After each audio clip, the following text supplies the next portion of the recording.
Hello everyone, this is 22716. As you can tell, I am really far behind in the training logs, videos in general, and I haven't been watching YouTube or really doing much of anything other than training and trying to sleep for the past 2 weeks. So I've got a lot of your guys' videos to catch up on and a lot of my videos to put out. So for those of you who actually watch this stuff, I do apologize for how long it's taking me, but just haven't had the motivation to put the videos in there. And I've got about 12 to 14 days worth of footage right now that needs to be edited and put together. So as you can see, we are doing the log press today. It was Saturday, and this was the next event day, and you can't really see it, but I did parentheses, so just imagine I did parentheses. And it had just had a second snowstorm, as you saw in the previous video, some clips of me doing some plowing on my tractor.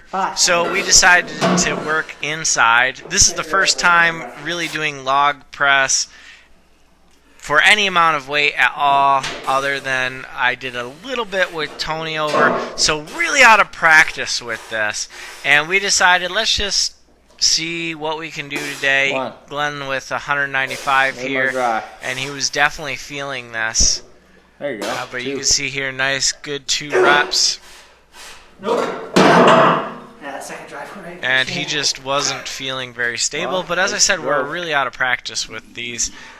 And we actually started with 135 pounds, and we're going up 20 pounds per set. So here's me with 195. You can see a little bit of instability there. I'm really having a hard time getting my leg drive to work. What's happening, you can't really see it in the footage, but when I dip down, my heels are coming off of the floor. So I'm going on my toes, and it's making me very unstable. So I'm going to be working really hard in the upcoming weeks trying to fix that. And as I'm sitting here doing this narration on March 16th, I've come up with a plan to address this, hopefully. Now Glenn wanted to try next weight. It wasn't happening. Try it again, Glenn. No, I'm good. What? That was demoralizing. What did you even do? I just had no control over it when it was at the top. It just pulled me right down. And here we go. I'm going to go ahead and do the 215.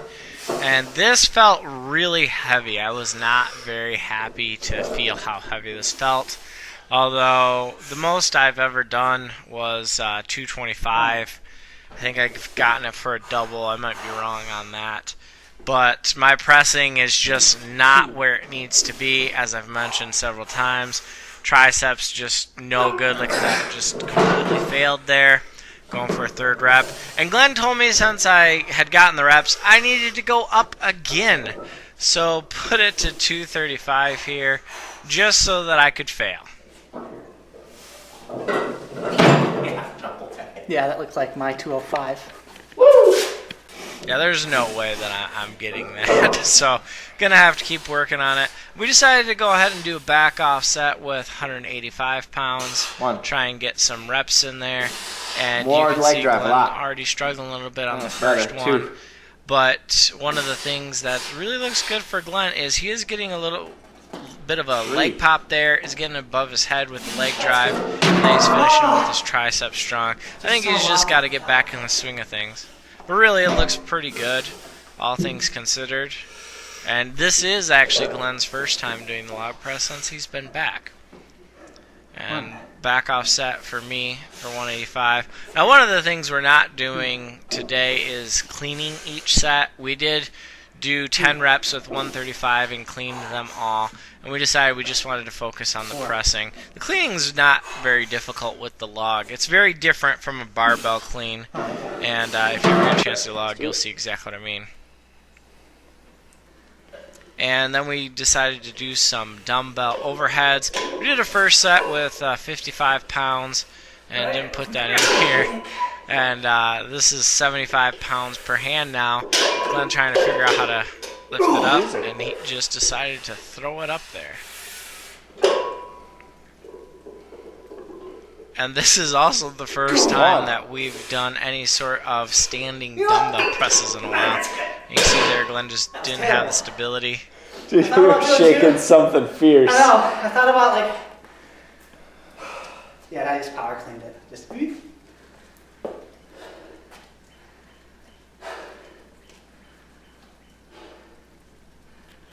the ground? Yeah, and I had to try and figure out how to pick it up like one whole Glenn. rep. So I decided to leave this in here for your guys' treat. Well, I got one. Look at that, just total failure. So I decided I had to shut my brain off, just ran into it, and look, they both went up that time. So significantly better. But these are quite difficult coming back and not having done these for a long time. And the prior competition did have a one-arm dumbbell press, and obviously when you're doing a one-arm dumbbell press for a competition, you get to use leg drive. So we had actually gotten to the point where we could do one arm 95. Glenn could do 1 or 2 reps strict. Just push press it. And I could do 5 strict. So we wanted to see where we were at, and obviously, as you can tell, Glenn was not able to strict press it.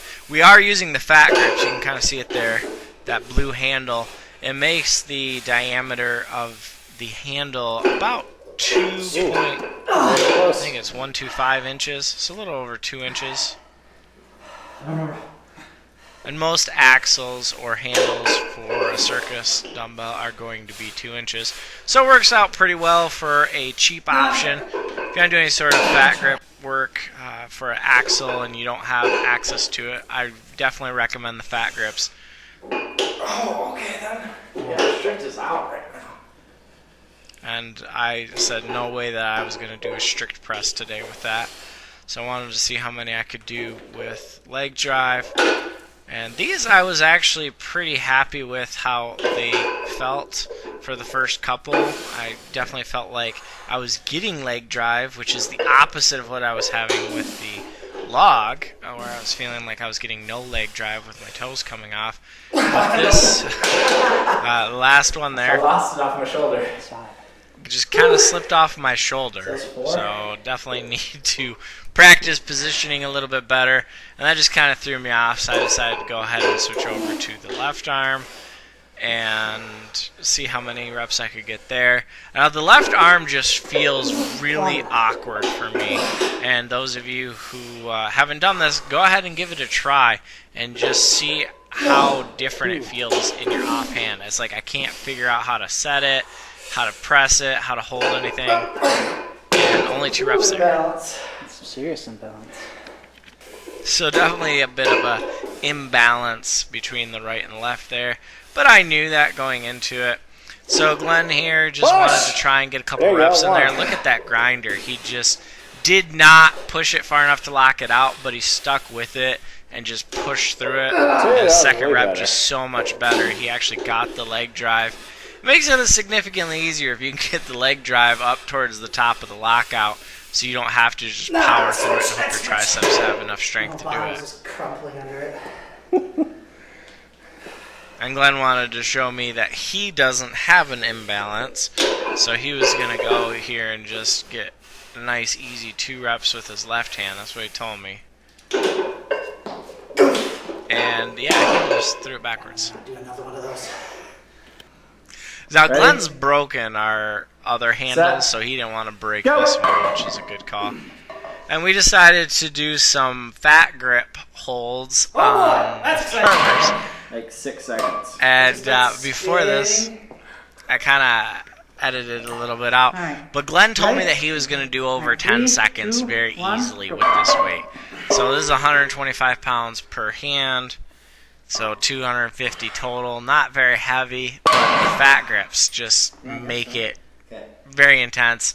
And I thought I could do another couple seconds right after I finished the first one. 3, 2, so I just 1, decided, hey Glenn, keep recording.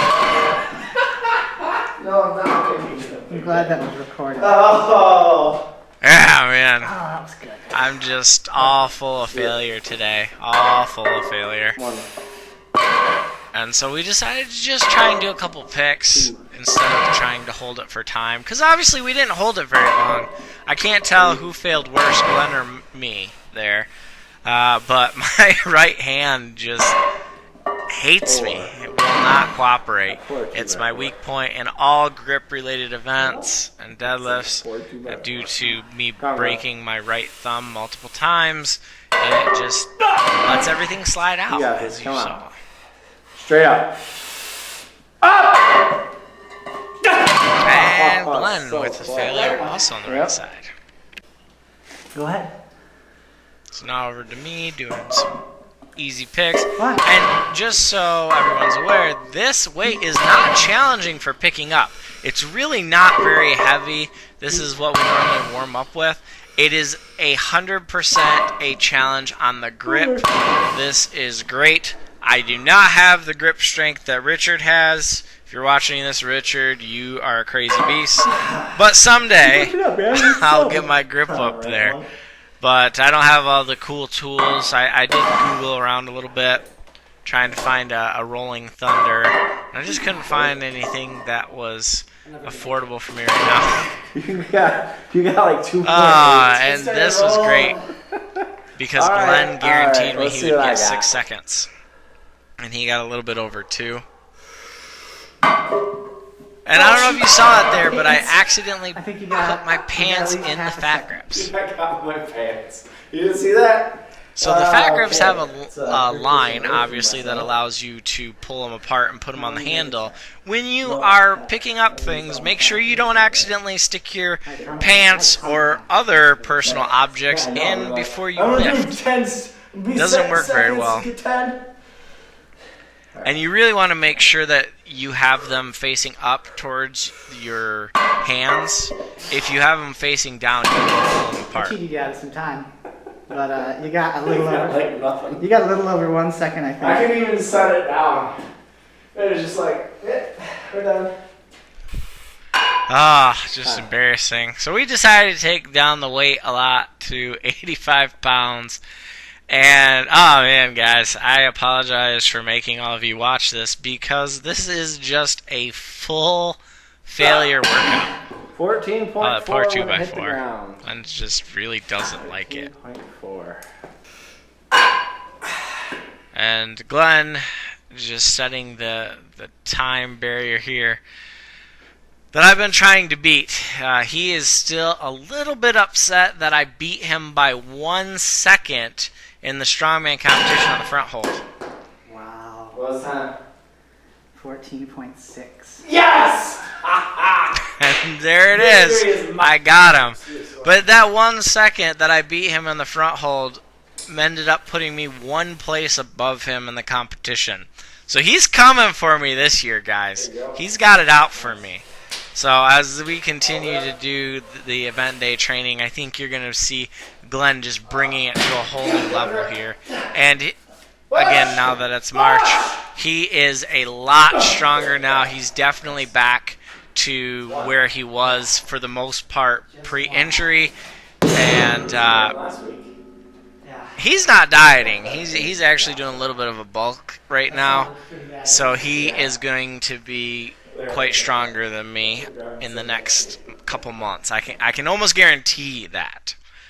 I'm just hoping my squat stays up there. So we dropped the 200-pound stone on the concrete a couple times, and it broke the concrete here because we forgot to put the pads down on the bottom. So if you're going to do stones in your garage, basement, whatever, make sure that you have something to drop the stone on. Or just, throw it down and crack everything. Like we did.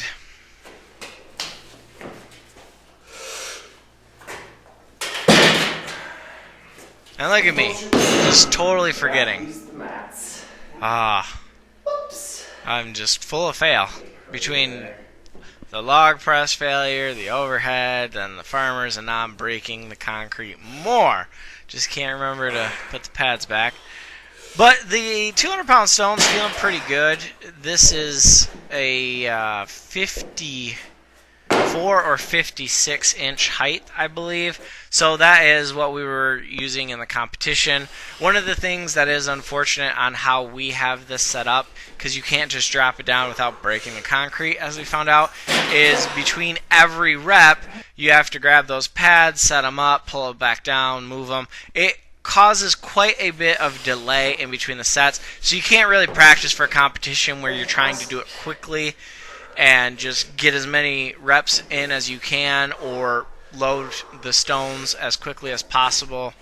And one of the things I've just really got to get better at is lifting the heavier stones faster. Now granted, in a competition you get to use tacky, so that does help significantly. I did get to use tacky in my first competition, and for the amateur division, I actually loaded the 240-pound stone the quickest, so tacky definitely makes a big difference. And I'm just using the hip drive there and the extension to propel the stone up. That way I'm not really grinding it, and I don't have to set it on the platform and push up. And you'll see Glenn has a very different technique where he actually has to get his body under it. And you can watch that right here. And, you know, last week Glenn wasn't able to pick up the stone. Now he's actually getting a couple reps in. That's a good sign.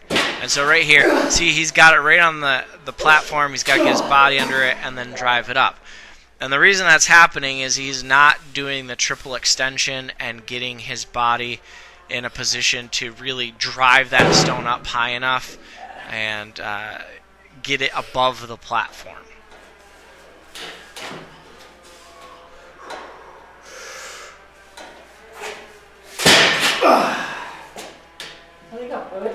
And that was the 240-pound stone. I just really wanted to do it before the end of the workout. I tried that last week and it just was not happening at all. It was super dirty. So we cleaned it off really good. And then it tried to destroy my toe, which was pleasant. And I decided that I was done doing stones, or the 240-pound stone, for the day. There's just no way I was playing around with that again after it destroyed my toe. I know it did. Then And Glenn wanted to try the 240, and it just wasn't happening for him. And this is something that I saw Clint Darden doing, which I thought might be a really good way to practice stones for us, since, like I mentioned, getting the stone off the platform is so hard, is stone squats. And I just completely failed at that. What you're supposed to do is, after you get it to above the platform height, you take it back down to your lap. And you can see it just went right through my knees. I completely failed at that yet again. I just feel like all I'm saying in this video is fail, fail, fail. Oh, this is just rough watching all this over again. Oh, my hand's not I'm getting some dust, and look at that. Screw that. Fail one last time on the stone. And I thought I would just leave this in here for humor for any of those of you who are still watching this. We decided to try some different types of fat man pull-ups, where you use the band to give you an assistance at the bottom. And Glenn's knocking out some reps here, but Glenn's almost to the point he can actually do a pull-up from the bottom anyways, so the band just made it pretty easy for him. And I tried to do these next, and I'm not even close to doing an actual pull-up. Check this out. hold yourself up and just put your knee in there. Ow. Okay, one knee. I got second knee. You grab. Okay. Remember I told you, yourself the a video bit. full fail. Put your knee in there. That actually kind of hurt a little bit. Got a nice sting there. So I had Glenn come over and help me. Look how failure I am today. Oh my goodness gracious. Slamming my head into the desk here. I had to have him help me set it up. Check out the belly shot. Oh yeah, right there. And I definitely didn't get as many reps as Glenn on this. Definitely something I need to work on. But that's it for this workout. I will try and get some more videos out there. As always, guys, go lift something heavy. Take it easy.